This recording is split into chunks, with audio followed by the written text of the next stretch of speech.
Hello, this is Matt on the Moon Lambo channel, and I have a question for you. Where's former SEC Chairman Jay Clayton? Where's that guy hiding? What's that little fella up to? Why is it that we haven't heard a peep out of him? Don't forget, look, it's easy to think, and rightfully so, about all of the nonsense and the attacks brought forth by Kim Jong-Gensler. Of course. But don't forget, Jay Clayton is the one that set this whole thing off.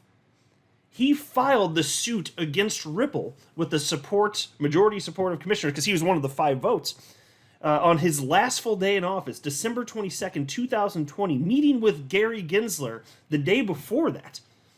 And I have a question, don't you think that had this gone a different way and it was positive for the SEC, don't you think that Jay Clayton, instead of being in hiding right now, would be trotted out on national television declaring the tremendous victory that started right with him, the champion? That's kind of weird, isn't it? I've also got some brand new comments from Ripple CEO Brad Garlinghouse in perspective from attorney Deaton, and he says that this is the, quote, greatest irony in crypto right here, end quote. I'll explain what he means. But before going further, I do want to be clear, I do not have a financial background of any kind. I am not offering financial advice, and you definitely should not buy or sell anything because of anything I say or write. I'm just an enthusiast who enjoys making YouTube videos about crypto-related topics, but just as a hobby and just for fun. All right, here's the latest from Brad Garlinghouse. He tweeted out the following. An important topic has come up about protecting retail. The SEC created this mess by proclaiming it was the cop on the crypto beat when it had no legal jurisdiction. Where's that gotten us? Consumers left holding the bag in bankruptcy court while the SEC holds press conferences. Yeah, so I'll pause to note this. Even if the SEC had been on the right side of the law, and we now know with certainty, even from a legal perspective, it's been declared not by the court. They are not.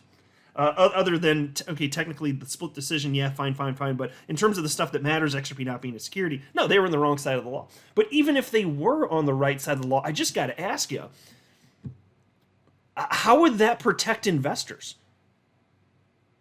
See, again, you just got to go back to the roughly 76,000 XRP holders represented by attorney John Deaton in the SEC v. Ripple case. They say, no, this is harming us. Where's the 76,000 XRP holders saying, yeah, of course the SEC's doing the right thing? They don't exist. So even had it been the right thing, who's it protecting? You know, part of the mission of the SEC is to protect the retail investor. Now, of course, again, they were on the wrong side of history, but that kind of paints the picture here. So given that they were, what the hell were they even doing? A disgusting jurisdictional overreach. And then Brad Garlinghouse says, it's absurd to blame a judge for faithfully applying the law. We all know legislation, not more regulation. I'm sorry, we all need, I think he meant need, right? Oh, no, he did. I read it wrong. We all know legislation, not more regulation by enforcement, is the only way forward to provide clear rules and protect retail. Glad to see more members of Congress like Representative Ritchie and Representative McHenry champion this. Yeah, and so Rep. Ritchie, he's the one that wrote a letter to Gary Gensler where he wasn't even really asking for any sort of specific response. It was more like, you done messed up. I love that letter. It was I covered it in a video. It was absolutely fantastic. And then Rep. Henry, he's one of the congressmen that's been pushing forward new crypto regulation, which is really what we needed to see in the first place. It's just more leadership from Congress. And so he actually is pushing for it. And now that there's been this devastating defeat, maybe there's more likelihood that something like this would go through, although I'm not the most optimistic at this particular point in time. But Stuart Alderati retweeted that from Garlinghouse and said, and this is Ripple's chief legal officer, he said, a securities agency only has jurisdiction over securities. No security, no role for the SEC. Pretending to have jurisdiction when there is none is simply a political power play. It helps no one, it hurts everyone. Now that's pretty spot on. The only way that you could nitpick that at all is if you say, well, I mean, it would help those little asshats at the SEC had they gotten their way, but that's about it. Other than that, it doesn't help investors or anybody else under the sun. That's for damn sure. So point well taken, Attorney Alderati. And then Attorney Morgan retweeted that from Garlinghouse and said, it's all politically motivated. The SEC has had wins in crypto matters when the law applied, but its reaction to a loss that curtails its overreach is to double down and criticize the ruling. Litigate at any cost, no matter who it hurts, wherever they are in the world. Yeah, and that's spot on, and I'm also not surprised by that. They've got a whole bunch of other cases out there, and so in those cases, the Ripple case is being brought up by defendants, and then the SEC as the plaintiff is pushing back saying, yeah, but that decision was wrong, so on and so forth. So they're doubling and tripling down. It's disgusting and not it's. They know they're wrong. They're not acting in good faith here, but I'm not surprised they're doing. That's all I'm saying. Attorney Deaton retweeted Garlinghouse and said, Judge Torres did exactly her job and applied a 1946 test to modern-day blockchain technology. Some people don't like the result and call it perverse or backwards. Maybe that's what happens when applying a 76-year-old test to modern-day tech. AI next? This is the SEC's doing.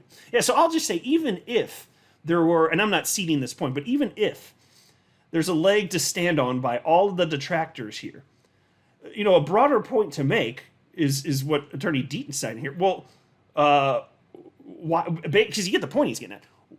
What about, instead of shoehorning brand new technology into decades-old laws, what if instead of that, you recognize that this is something where, you know, square peg, round hole, maybe it's not going to fit, and maybe account for that, Congress, and still, you know, it really is Congress that you just needed to take action, but things had to start falling apart before it would finally end up on their radar.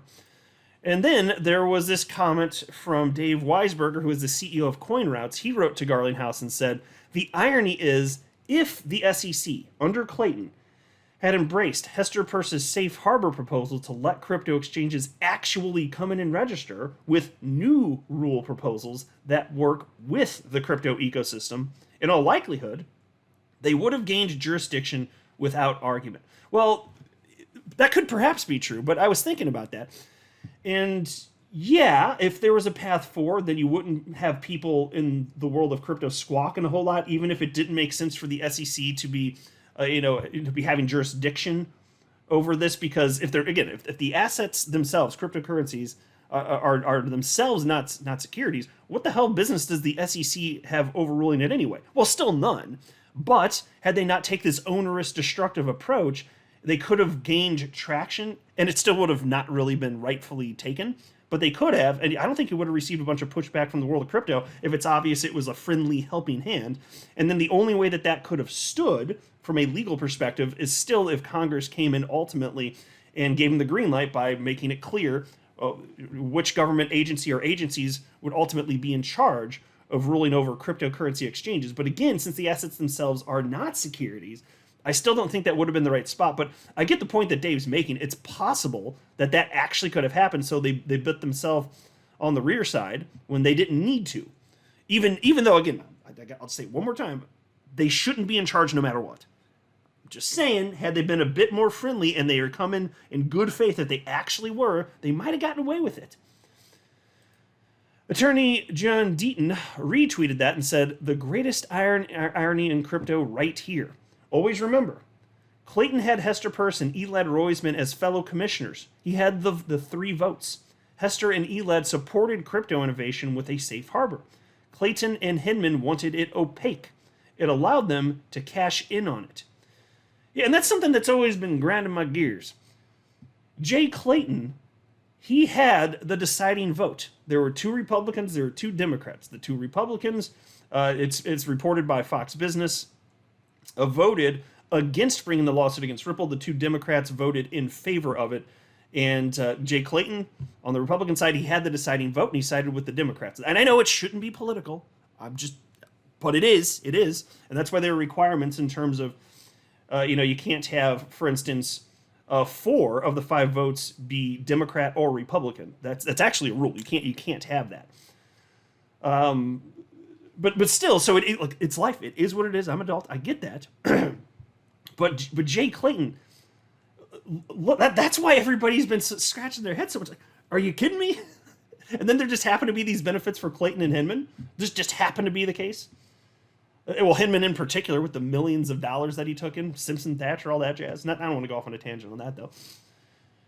So Clayton's the one that allowed this to move forward. He's the reason I believe that XRP didn't hit a new all-time high in 2021. He's the reason that I didn't get to take in life-changing wealth in 2021. I think it's his fault. And many of you listening, I'm sure you feel exactly the same. So where the hell is that little prick? Where's that little rascal? Where's he been hiding? I don't know.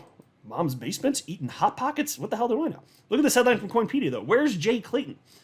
Former SEC chairman's silence after Ripple ruling raises questions. Oh, yes, it does. Because again, had there been a tremendous victory for the SEC, in particular on the point of XRP itself being a security, had the SEC won its embodiment theory via Judge Torres' ruling, don't you think that Jay Clayton would have been trotted out all over national television, in particular on CNBC?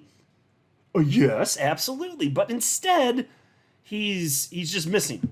He's just missing. Somebody put that little bitch on a milk carton. I don't even know, man. We got to find him. What if he's hurt or trapped in a well? So the piece reads as follows. One figure who has come under scrutiny in the wake of this ruling is former SEC Chairman Jay Clayton, who played a pivotal role in initiating the lawsuit against Ripple before stepping down from his position. Interestingly, since the declaration that XRP is not a security, Clayton seems to have vanished from the public spotlight. This has led to questions and speculation about his motivations and actions during the course of the lawsuit.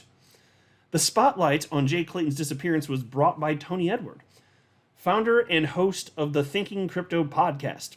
Attorney John Deaton responded to Edward's tweet, shedding light on the absence of any comment from both Clayton and William Hinneman regarding the recent Ripple ruling. So here's what Tony Edward tweeted out. He shared this picture of that little prick Jay Clayton, and he wrote, "You've heard of scumbag regulator Gary Gensler. Now let me introduce you to Jay Coward Clayton. Coward Clayton filed the lawsuit against Ripple, hurting XRP holders days before Christmas 2020 and ran out of the SEC doors the next day. Now that XRP has been declared not a security, he is nowhere to be found. He is a top contributor at CNBC and is often brought in to talk crypto. He has yet to make an appearance with Melissa Lee, Joe Kernan, Becky Quick, or Andrew Ross Sorkin. Isn't that kind of weird? Don't you think maybe he would have been all over national television if this went a little bit different? I'm going to hazard a guess. Yes, absolutely. Attorney Deaton retweeted that and said, "Has Hinman or Clayton commented yet on the Ripple decision? Remember, Clayton was the only commissioner to review the Hinman speech. Remember, Clayton met Gary Gensler the day before Clayton filed the grossly overbroad complaint, absurdly alleging software code itself was a security." Yep, so Jay Clayton started this, didn't go well, and Gary Gensler's been taking the brunt of this. People forget about Jay Clayton pretty easily just because he's not the current chair of the SEC. But this douche started it all.